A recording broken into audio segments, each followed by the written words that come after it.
Hello, and welcome to Amasun. In the past 5 weeks, we have revived the company and brought a lot of return to our shareholders. We are a team of 4 innovative and competitive minds where we reinforce each other's strengths and assist each other where necessary.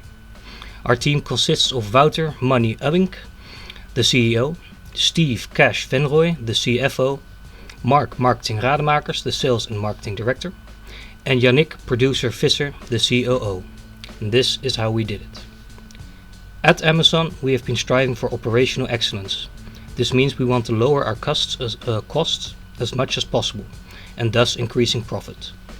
Our mission at Amasun was to deliver high-quality mobile phones for the lowest price possible, in order to connect people with each other. In our mission, it is already seen that we are not a fully 100% operational excellence company. In order to stay on top of the mobile food chain, we still strive to explore, experiment and re-innovate the mobile phones. Our vision at Amasun is to allow people to connect with each other from anywhere in the world, regardless of who they are or where they live.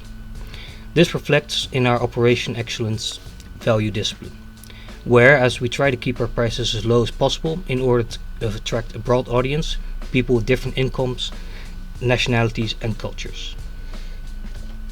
Now, before we move on, I would like to say a few words. Running this company has been an honor and a truly wonderful experience. I am highly grateful to my exceptional team for their hard work and their commitment. Together, we have learned a lot and brought this company the success it deserves. Thank you. Not gonna lie, our only goal we wanted to achieve was win. We tried to do this by setting some sub-goals. Invest in R&D in the beginning of the game so that we are ahead of our competitors. We set the objective to have Tech 3 by round 4 and Tech 4 by round 5. This is because we saw that in those rounds the network coverage of the technologies would boom.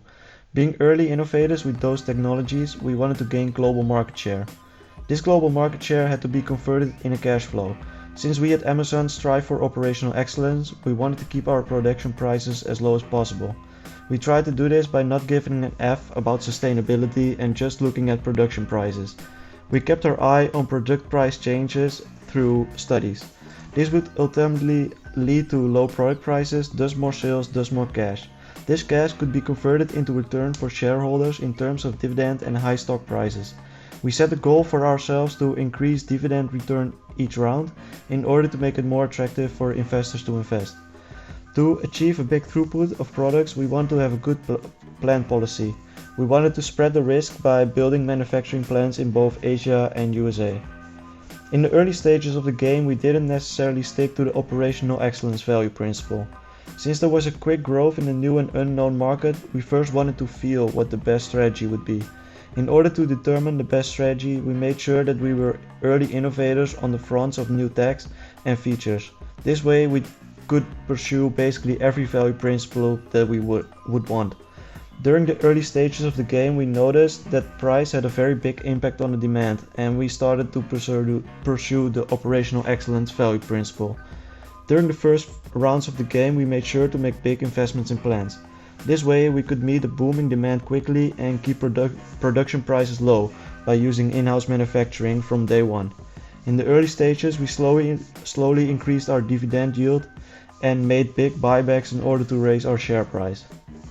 In the mid stages of the game, we saw some political conflicts and decrease in market demand, and you can see that in our revenue dipped a little bit around 3 and 4. Once we introduced Tech 3 and 4 in respectively round 4 and 5, we saw a big jump in our global market share and also in our revenue. We managed to turn these question marks tags into cash cows. Due to early investments, we had no trouble meeting demand. Our market capitalization of Tech 3 and 4 went very well. Starting out with Tech 3 in Asia and Tech 4 in Europe, we saw that we could get big profit margins on these techs and decided that these techs were our main focus for R&D.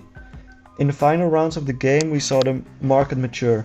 Still going strong on the original planned and R&D investments from the early rounds, we didn't have to make any new big investments again. In fact, we slowed down on R&D heavily in order to cut costs. This allowed us to start paying back our long-term debt. We managed to pay off everything. In the late stages of the game, we decided to stop manufacturing of Tech 1 and 2 since those markets were dying off and fully focused on Tech 3 and 4. Because we in-house manufactured a lot of those units early on, We managed to get very low production prices in the late stage of the game and thus low product prices. We saw the demand for our products grow and also our revenue. By increasing our revenue and still slowly increasing our dividend yield, we increased our shareholder return. During the game, there were a lot of moments where important decisions had to be made, both in the game rounds and in investments. At the start of the game, the share price of outstanding shares was still very low. We saw this and decided to buy a lot of outstanding shares. We made the decision to increase dividend percentage return each round. This made our company very attractive to shareholders and enabled us to grow in shareholder return each round. Very early in the game, we were able to pick a specific strategy, operational excellence. We didn't have to change our strategy once. We tried to support our strategy each time we wanted to do an investment in IS/IT. Our investments fitted our strategy and made us cash.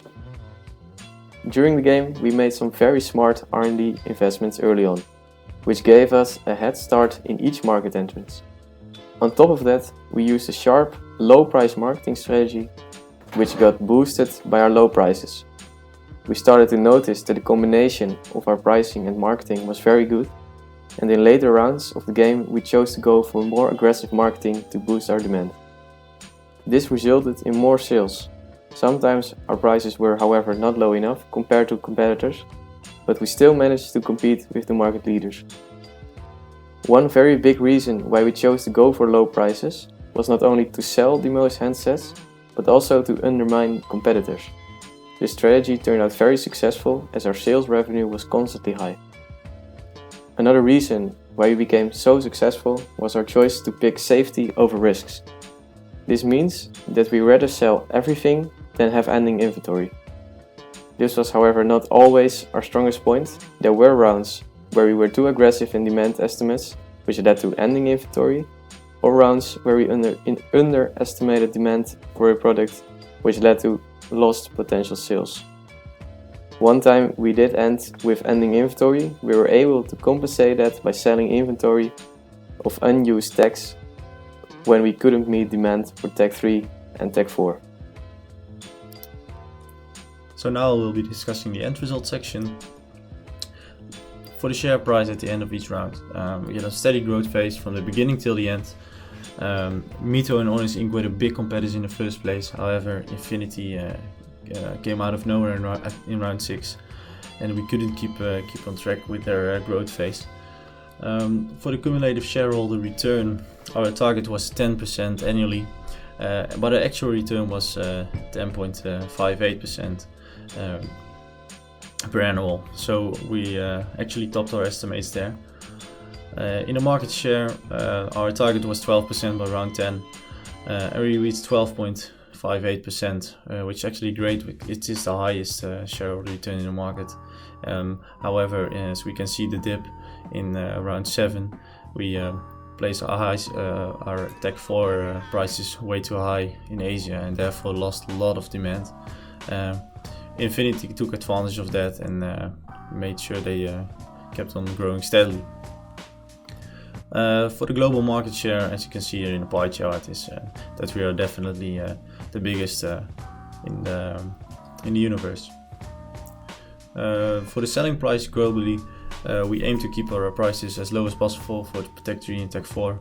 However, this is we weren't always the locals leader. As you can see, for 7 Plus in Tech 3 in Europe, they have lower prices than us, and for Tech 4 in the United States, AMS has a way lower price than us. So a recap of the SMART goals. We reached two of our goals: shareholder return and the global market share. However, the locals leadership, we weren't able to have the lowest prices in the universe, and therefore there has to be made some improvements for that in the next years. Throughout this experience, we have all learned a lot about how to manage a company and achieve success. Looking back, I think the most important things we learned are that the market is dynamic and ever-changing.